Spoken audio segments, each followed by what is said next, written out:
Bienvenidos. Yo hoy tengo a una mujer maravillosa invitada a nuestro programa. Fue ministra a los 28 años. Ojo, a los 28 años. La primera mujer afro en el gabinete de Colombia, ministra de Cultura. Y venía con una hoja de vida académica espectacular, con estudios en las universidades más prestigiosas del mundo, en Oxford, en MIT, en Yale.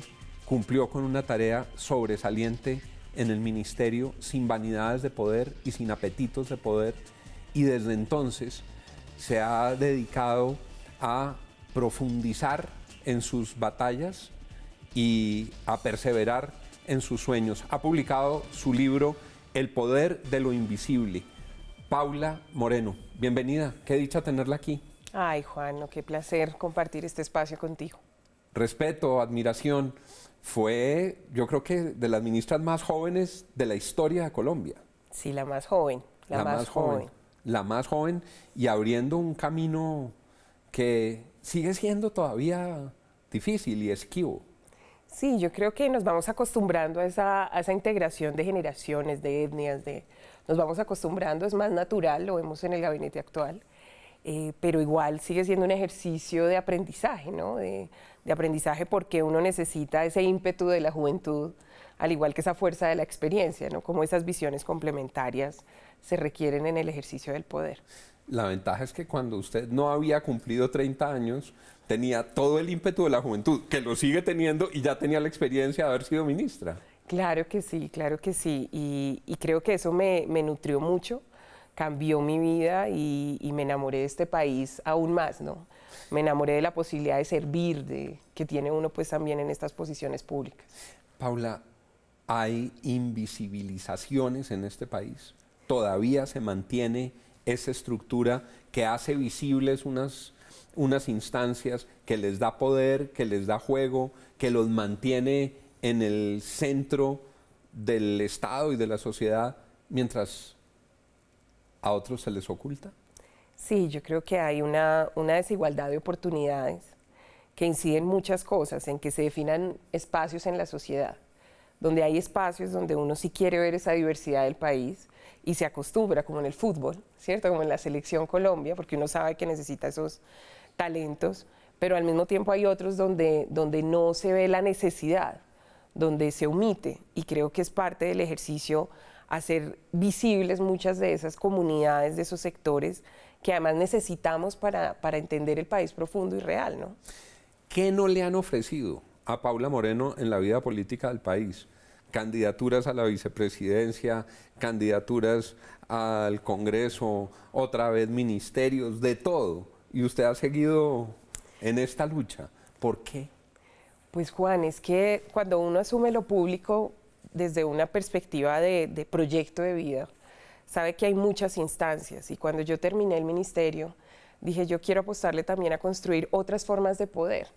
Yo no quiero ser ni la primera ni la última, ni quiero tampoco ser la única, y quiero ayudar a cultivar liderazgos de las comunidades excluidas, y a eso me he dedicado estos 8 años. ¿Cuál es, Paula, el poder de lo invisible? El poder de las historias personales, porque creo que uno no es solamente un cargo, uno es una historia, uno es su familia, uno es su pueblo, uno es una cantidad de cosas que a veces se invisibilizan cuando uno ejerce el poder, y es importante reivindicarlos.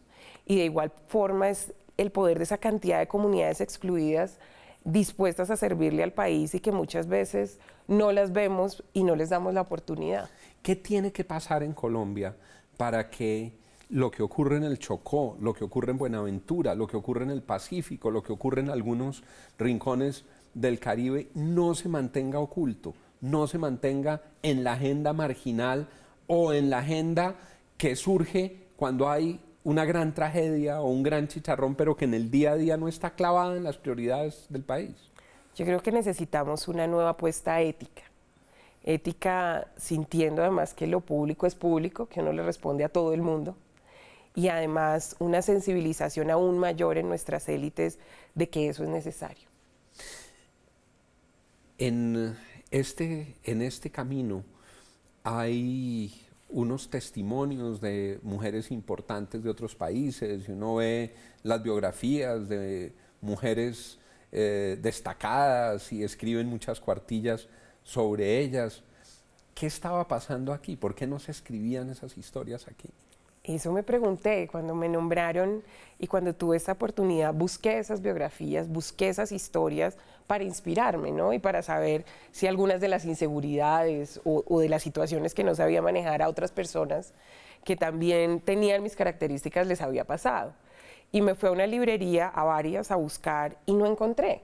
De hecho, encontré algunas biografías de presidentes, pero más en términos de entrevista, no digamos de ese texto que Juan, que es escritor y periodista, cuando uno se sienta y se desafía con el papel a decir, bueno, es que esta es mi historia, este soy yo, lo que quiero contar, y no encontré eso.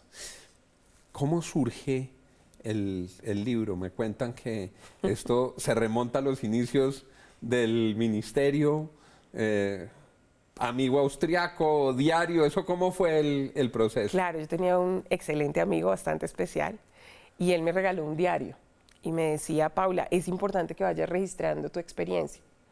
Eso te sirve para desahogarte, eso te sirve para elaborar lo que estás viviendo. Al arrancar el ministerio. Al arrancar el ministerio, él me lo regaló. ¿Llegó un día con el diario? Sí, él me lo regaló y me dijo, mira, yo creo que es importante que todas las noches escribas lo que estás viviendo, escríbelo, ¿no? Y todos los que hemos tenido la oportunidad de algo público es tan maratónico que sí en realidad ir evaluando uno, y en mi caso pues que obviamente no tenía la experiencia, pues sí era muy importante ir evaluando cómo iba madurando, cómo iba creciendo y cómo iba aprendiendo a manejar las cosas, ¿no? Y así fue, todas las noches. Todas las noches llevaba mi diario. La memoria. ¿Y cuántas páginas tenía el diario al final? Bueno, yo tengo 4 diarios de esos. ¿4 diarios? 4 diarios. O sea, el austriaco tuvo que multiplicar por 4 la... No, después la Biblioteca Nacional me lo regaló. Después la Biblioteca Nacional, que hace estos libros antiguos preciosos. Claro, preciosos. Preciosos, entonces me lo regalaron. Entonces tengo como unos especiales de la Biblioteca Nacional. Ah, pero esas son unas joyas. Y de ahí, ese es el material para escribir este libro. Sí, fueron esos diarios, pero también entrevistas. Y yo tomé cursos de escritura, porque escribir es muy difícil. Yo 10 años duré escribiendo pero este no libro. Se nota, eso fluye deliciosamente. 3 palabras, Paula, que están en el libro. Solidaridad, humanidad, resistencia. Sí, y yo resaltaría sobre todo humanidad, Juan, porque parte de la conclusión es que no somos tan diferentes, ¿no? Que a veces es como una prevención inicial, pero lo lindo en el ministerio es que, o en muchas de las experiencias que he tenido y con las personas que he compartido, es que nos han vendido la idea de que somos muy diferentes y la verdad no. Hay una humanidad compartida que se encuentra, que se reconoce y que genera unos lazos que creo que le faltan cada día más a este país. Y quizás sea ese el gran reto de este país, ¿no? Que esa humanidad que puede estar presente no se expresa en una concurrencia eficaz. Sí, y además porque todos, y yo trabajo mucho con comunidades excluidas y de las cosas más lindas, es cuando algunos amigos van a conversatorios, a compartir experiencias a través de Manos Visibles, y al final, no sé, la líder de la boquilla dice Adolfo Meisel, el docto y yo pensamos igual. ¿No? Perfecto. El gran gurú de la economía caribe que tiene una silla en la Junta del Banco de la República, claro. Y ella están identificados. Están identificados, y es que no somos tan diferentes, porque a veces tanto de las mismas comunidades excluidas hay una prevención y de las élites también. Con todo ese bagaje y toda esta reflexión, ¿qué debería hacer el gobierno entrante del presidente Duque en este frente? Yo creo que es importante meterse al país profundo. Yo creo que hay que meterse, hay que involucrarse mucho para tener resultados específicos, para tener resultados medibles. Creo que sí hay que meterse y hay que integrarse mucho a ese país, porque todos los que hemos pasado sabemos que desde el escritorio son muy pocas las cosas que se resuelven. Y qué distinta que se ve nuestra tierra colombiana desde un escritorio en Bogotá frente a lo que sucede en la realidad de las comunidades. Claro, y además porque, Juan, este es un país emocional. Yo siempre he dicho, este es un país donde la gente lo que quiere es ser escuchada. es ser reconocida. Muchas veces los que hemos tenido posiciones de poder, en algunas ocasiones podemos resolver cosas y en otras no, definitivamente no, pero por lo menos fuimos a poner la cara y a decir, oiga, lo entiendo, voy a intentarlo, voy a estar, y la gente respeta eso. ¿Cómo va la corporación?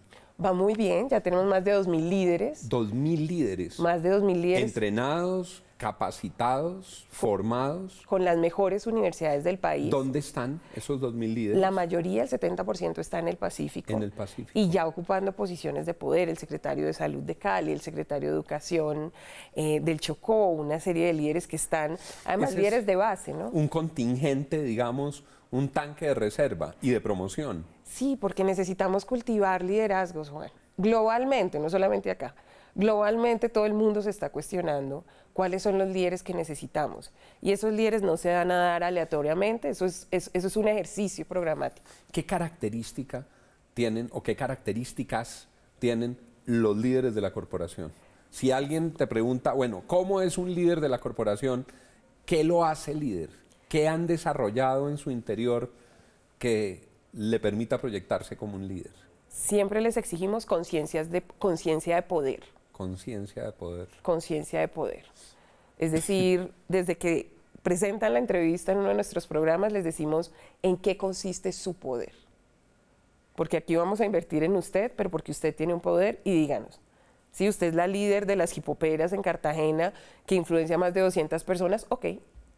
Pero usted tiene que ser consciente de su poder, porque no estamos buscando un liderazgo ni mendicante, ni un liderazgo ni lastimero. Ni lastimero, no. Ni residual. Sino diciendo aquí estoy, o sea, manos visibles es una mano alzada diciendo aquí estoy. Manos visibles. Manos visibles, aquí estoy. Entonces, lo primero, conciencia de su liderazgo poder, en la sociedad. Claro, de poder, una apuesta ética, porque pues sí. Yo les insisto mucho a los líderes, si es para hacer lo mismo, no nos hagan perder tiempo. Claro. Sí, que es una tragedia, además. Claro, es una tragedia. Tantos líderes, y eso ocurre en todos los estamentos de la vida colombiana, claro. Una crisis ética que hemos vivido a nivel de dirigencia. Claro, y además porque eso impide que usted sienta el país y haga la tarea. Entonces, conciencia de poder, compromiso ético. Y yo diría que también amor, ¿no? Amor. Porque el amor a uno mismo, el amor a sí mismos, porque uno no puede dar de lo que no tiene, ¿cierto? Uno no puede amar a los demás si todos los días no se está planteando uno mismo cómo se está cuidando y cómo se está queriendo. Amor por las comunidades, amor por la causa, porque creo que ese es el motor, ¿no? Ese es el motor, más allá que el interés personal o la ambición. Es Paula Moreno, y este es su libro, El poder de lo invisible. Para llegar hasta aquí, vivencias, recorridos, compromisos, sueños, experiencia como la ministra más joven en un gabinete y, ya la han oído, muchas ganas y mucho empeño y muchos deseos de que este país sea mejor. Claro que sí, Juan. Todos los días, todos los días. Todos los días. Paula, muchas gracias por haber estado aquí. Suerte con el poder de lo invisible. Muchas gracias, Juan. Y a ustedes, muchas gracias por habernos acompañado hoy con la exministra Paula Moreno. Sigan con Red Más Noticias.